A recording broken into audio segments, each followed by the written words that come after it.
날이 새어갈 때 바울은 모든 사람에게 음식을 먹으라고 권면하면서 말하였다. 여러분은 오늘까지 마음을 졸이며 아무것도 먹지 못하고 굶고 지냈습니다. 그래서 나는 여러분들에게 음식을 먹으라고 권합니다. 그래야 여러분은 목숨을 유지할 힘을 얻는 것입니다. 여러분 가운데서 아무도 머리카락 하나도 잃지 않을 것입니다. 바울은 이렇게 말하고 나서 빵을 들어 모든 사람 앞에서 하나님께 감사를 드리고 떼어서 먹기 시작하였다. 그러자 사람들은 모두 용기를 얻어서 음식을 먹었다. 단 우리의 수는 모두 276명이었다. 사람들이 음식을 배부르게 먹은 뒤에 남은 식량을 바다에 버려서 배를 가볍게 하였다. 아멘. 네, 오늘 말씀은 믿음이 세상을 변화시킵니다 라는 주제를 가지고 말씀을 나누려고 합니다. 우리가 그 찬송가 지금 부른 것도 믿음이 이기네 네, 했잖아요. 네, 그런 내용이에요. 네, 우리 함께 저를 따라서 기도해 주시면 감사하겠습니다. 하나님 말씀하십시오. 제가 듣겠습니다. 하나님 말씀하십시오. 제가 듣겠습니다. 예수님 가신 대로 제가 따르겠습니다. 예수님 가신 대로 제가 따르겠습니다. 성령님 저희와 늘 함께하여 주십시오. 성령님 저희와 늘 함께하여 주십시오. 아멘. 간절한 마음으로 말씀을 보도록 하겠습니다. 제가 26장부터 빠르게 또 썸머리 하면서 말씀을 드리겠습니다. 오늘 말씀 어디서 갑자기 나온 말씀인지 여러분 잘 이해하기가 힘드실 것 같아요. 네, 우리가 이전까지 말씀이 이제 바울이 그 아그리빠 왕 앞에서도 자기를 변론한 5번째 변론까지 했잖아요. 그리고 이제 사람들이 자꾸 바울을 예루살렘으로 보내라 그래서 바울을 죽이려는 계획들을 세우니까 바울이 자기를 황제에게 상소했잖아요. 그죠? 나를 로마로 보내달라. 나는 황제 앞에서 재판을 받겠다. 그래서 결국 이제 로마로 압송되는 장면이 시작이 됩니다. 그게 이제 26장에 쭉 시작되는데요. 이제 배를 타고 가는데요. 가이사랴에 지금 감옥에 있죠. 시돈에 배를 대고 가이사랴에서 배를 타고 이제 시돈까지 도착해서 거기에 배를 대고 그리스도인을 만나도록 좀 배려를 해줘서 거기서 만나고 루기아에 있는 무라에서 알렉산드리아를 가는 배로 갈아탑니다. 네, 그런 내용들이 쭉 나와요.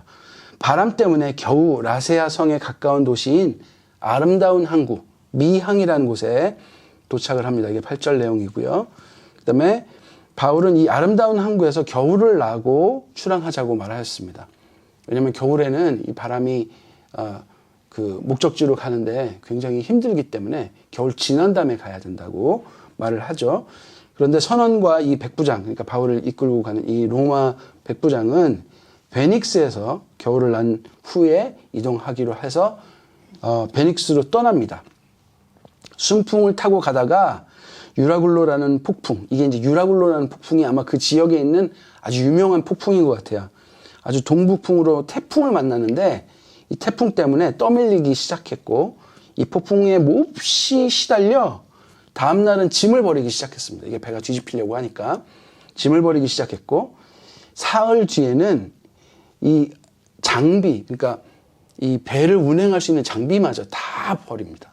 그러니까 마지막으로 컨트롤할 수 있는 인간의 모든 것까지 다 버리는 상황이 된 거예요. 그러니까 엄청난 폭풍을 만난 겁니다.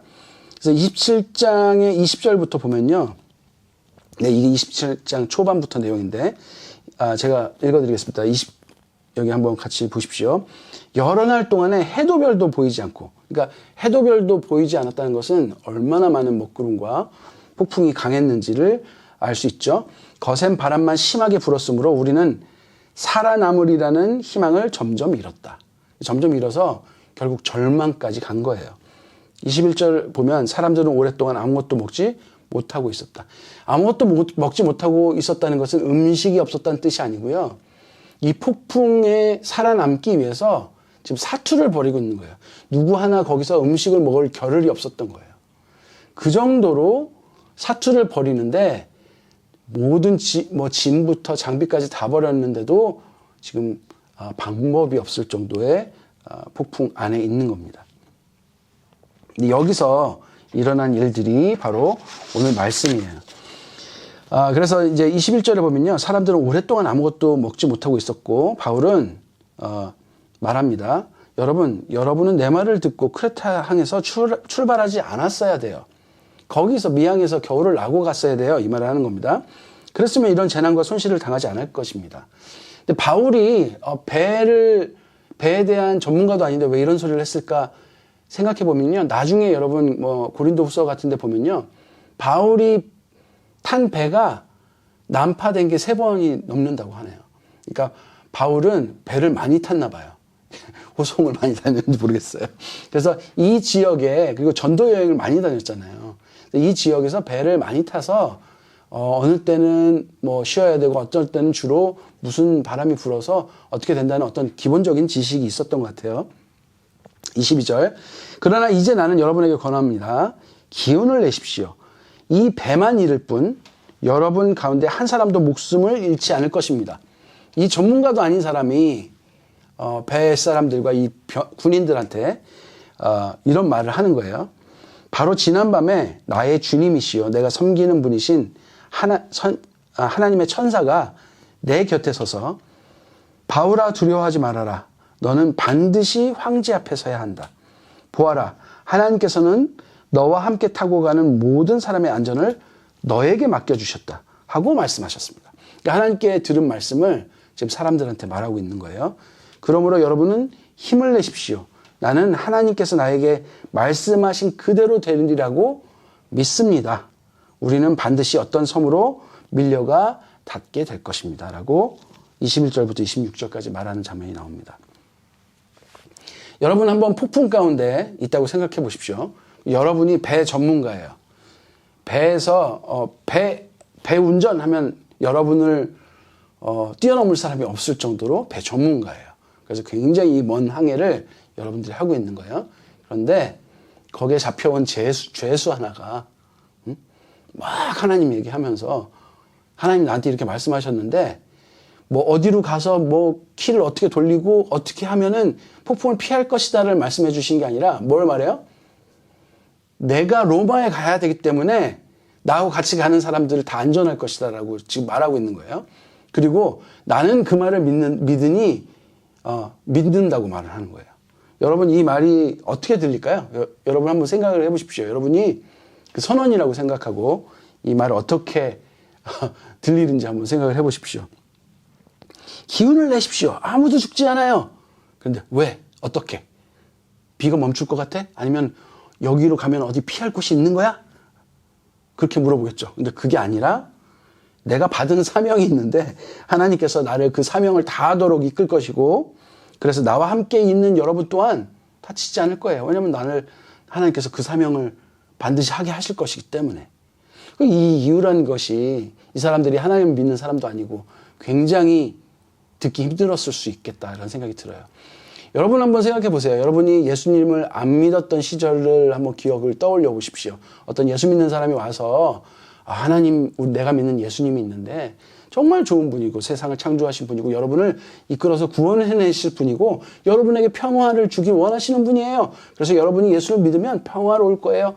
여러분에게 안정이 있을 거예요. 이런 말을 들으면 얘가 무슨 말을 하나 이런 생각 안 드셨어요? 솔직히? 네?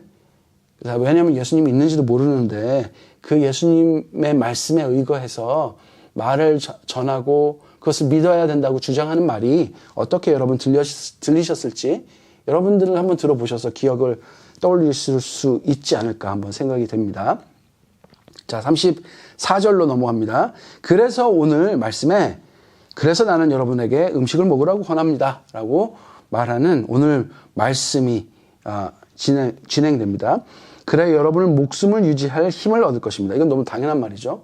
네, 먹어야 목숨을 유지한다. 여러분 가운데서 머리카락 하나도 잃지 않을 것입니다. 라고 말해요. 바울은 이렇게 말하고 나서 빵을 들어서 모든 사람의 배에서 하나님께 감사를 드리고 떼어 먹기 시작해요. 이게 뭐 하는 짓입니까? 폭풍 가운데 지금. 네? 죽이 생기는데 막 감사들이 막 먹어요. 네? 그런데 놀라운 일이 벌어져요. 사람들이 이 장면을 보고 용기를 얻고 힘을 얻기 시작하고 음식을 먹기 시작해요. 이 도대체 무슨 일이 벌어지는 겁니까? 자신이 믿는 하나님에게서 들은 말을 믿는다고 전한 거예요. 세상이 볼 때 이치에 맞지 않아요, 이 말이. 그런데 사람들이 용기를 얻어요. 세상을 창조하신 하나님이 이 세상을 운행하시는데 하나님이 운행하시는 세상은 못 보고 배만 보고 사는 사람들에게 눈을 들어 하나님을 바라보라고 하는 말이에요. 정리하자면 바로 그 말이에요. 여러분, 바울의 믿음이 지금 사람들에게 용기를 주고 있는 거예요.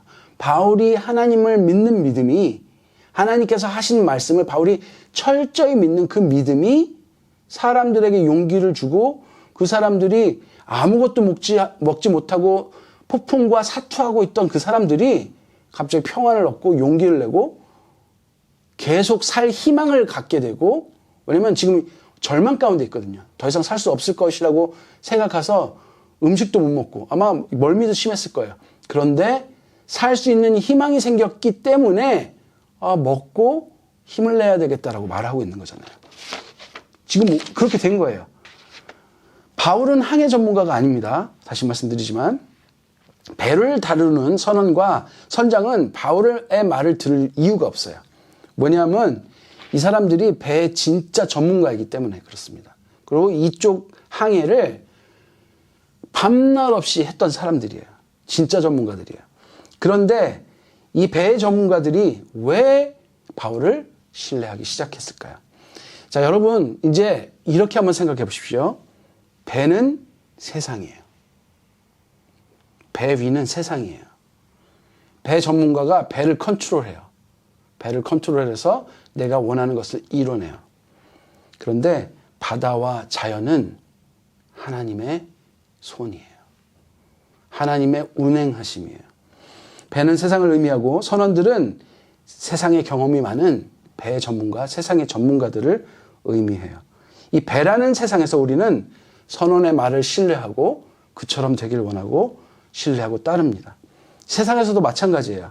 우리는 세상을 이끄는 사람들, 세상에서 세상의 법칙을 잘 이용하는 사람들, 그래서 착착착착 해서 우리를 이끌어서 실제로 자신들이 하는 것들이 맞다는 것을 보여준 사람들, 그 사람들에게서 배우고 그 사람들과 같이 되려고 애를 쓰면서 이 세상을 삽니다. 그런데 오늘 장면은 우리가 몰두하는 세상이 어디에 놓여 있는가를 보여주는 거예요.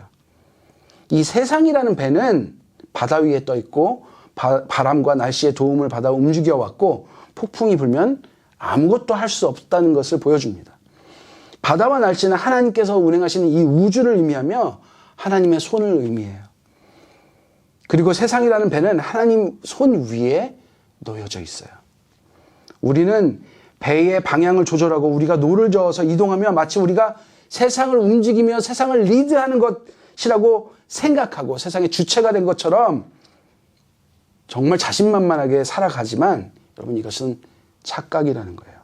아무리 노를 저어도 돛을 펼쳐 순풍을 받는 것에 따라가지 못하며 폭풍 앞에서는 결국 우리가 배우고 경험하고 했던 모든 것이 아무 소용없다는 것을 보여주고 있어요. 심지어 자기들이 이용해야 하는 노와 배의 모든 장비까지 다 버릴 수밖에 없는 상황이에요.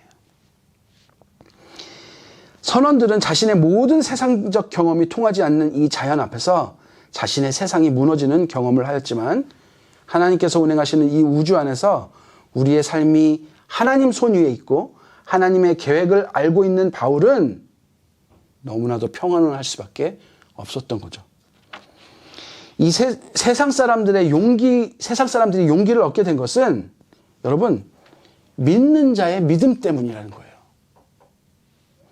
왜냐하면 세상과 하나님 나라는 분리되지 않기 때문에 그렇습니다. 믿는 자는 이 세상 위에서도 하나님 나라, 더 큰 하나님 손 위에 있는 하나님이 운행하시는 그 능력을 믿는 사람들이기 때문에 그것을 말해주는 것이 너무나도 당연한 일이에요. 그런데 세상은 자꾸 그것을 분리해서 생각하면서 그런 말들을 왜 여기 와서 이야기하냐라고 이야기하는 것이죠. 죽게 되어 모든 희망을 잃고 먹는 것도 멀리한 채 절망 속에 있는 이들에게 용기를 줄 수 있는 단 하나가 그 폭풍 속에서 그 극심한 고난 중에 먹지도 못하고 싸우다 지쳐서 모든 희망을 잃은 자신과 달리 감사가 넘치고 용기가 넘치는 한 사람의 믿음 때문이었다는 거예요. 이 믿음은 그들이 전부라고 생각했던 이 조그마한 배라는 세상이 하나님께서 운행하시는 하나님의 우주 안에 있다는 이 진리를 아는 사람의 믿음을 보여준 것입니다. 이 세상이 무너져도 감사와 용기와 희망이 사라지지 않는 그 믿음을 보여준 거예요. 자기가 목숨을 걸고 배워서 얻은 세상의 경험이 진리라고 믿고 살아가는 사람들이 진짜 진리 앞에 모든 것이 뒤집어지는 경험을 하고 있는 것입니다. 누군가는 먹을 것을 안 먹고 애를 쓰다 절망에 빠진 그 폭풍 앞에서 절망이 아닌 평안함으로 빵을 들어 하나님께 감사하고 나눠주며 먹고 목숨을 유지할 힘을 얻고 하나님께서 구원하심을 경험하라고 말씀을 전하고 있는 거예요. 이것이 진리 아닙니까, 여러분? 이게 진실 아닙니까? 즉 바울은 하나님께서 자신에게 하신 말씀을 나는 믿는다라는 고백이 논리적으로 어떻게 보면 이 세상 사람들에게 이상한 선포일지 모르겠지만 세상이 무너진 사람들에게 네가 경험한 세상이 전부가 아니야. 이 세상과 너를 창조하시고 운행하시는 하나님이 계시다는 진짜 진리를 믿어야만 해. 그것이 사실이야 라고 바울은 선포하고 있는 거예요. 우리는 이 세상 한가운데 있는 그리스도인들입니다. 우리는 세상에서 최선을 다해 살다가 자기가 믿고 살아가던 세상이 뒤집어져 절망에 빠진 사람들에게 다가가서 그 절망스러운 이 세상에서 감사와 희망과 용기 가득한 모습으로 하나님께서 너를 구원하신다며 복된 소식, 즉 진리를 우리의 삶을 통해서 선포하는 사람들이라는 거예요. 하나님이 이 세상을 만드셨어. 난 믿어. 이 말이 세상 사람들한테는 좀 무슨 소리야 라고 들릴지 모르겠지만 진리를 아는 우리에게는 이 말밖에 선포할 게 없어요. 하나님께서 독생자 예수 그리스도를 보내셨고 십자가에서 죽으심으로 나를 구원하셨어. 나는 믿어. 라는 말이 얼마나 중요한 말인지 우리는 알잖아요. 이것보다 더 중요한 거 이 세상에 없다는 건 우리는 알잖아요. 너를 위해 그 예수님께서 오셨어. 나는 믿어. 이것보다 중요한 일이 더 있습니까? 여러분이 절망 가운데 있으십니까? 오늘 말씀을 통해서 힘과 용기를 얻으시는 여러분들 되셨으면 좋겠습니다. 우리가 아는 세상이 전부가 아니에요. 계속해서 우리는 하나님께서 우리를 이끄시고 계시다는 것을 인지해야 해요. 우리가 아는 세상이 전부가 아니고 그건 그저 하나님이 운행하시는 바다 위에 아주 작은 배일 뿐이에요. 여러분 먹고 힘내시고 말씀을 읽고 힘을 내십시오. 먹으면 우리 몸이 살아가도록 만드신 분이 하나님이신데 음식을 먹고 우리가 당연히 우리의 생명을 유지하는 것처럼 그때마다 하나님, 우리를 만드신 그 법칙을 만드신 하나님을 발견하는 우리가 되었으면 좋겠습니다. 여러분 예수를 믿는 분이십니까? 이 세상에 우뚝 서서 세상이 뒤집혀 절망 가운데 있는 분들에게 외치십시오. 다른 거 필요 없어요. 믿음 위에 굳게 서서 감사와 희망과 용기 가득한 모습으로 외치십시오. 하나님께서 살아계시다고. 하나님께서 우리를 구원하신다고. 내가 무엇을 믿는지 보이시고 선포하십시오. 삶으로 이야기하십시오. 그러면 여러분 세상이 우리를 통해 용기를 얻고 변화할 줄로 믿습니다. 오늘 바울은 자신의 믿음으로 이 폭풍 앞에 자신의 모든 세상이 무너진 사람들에게 용기와 희망을 주고 있습니다. 우리 바울 같은 믿음의 사람들이 되길 간절히 축복합니다. 우리 함께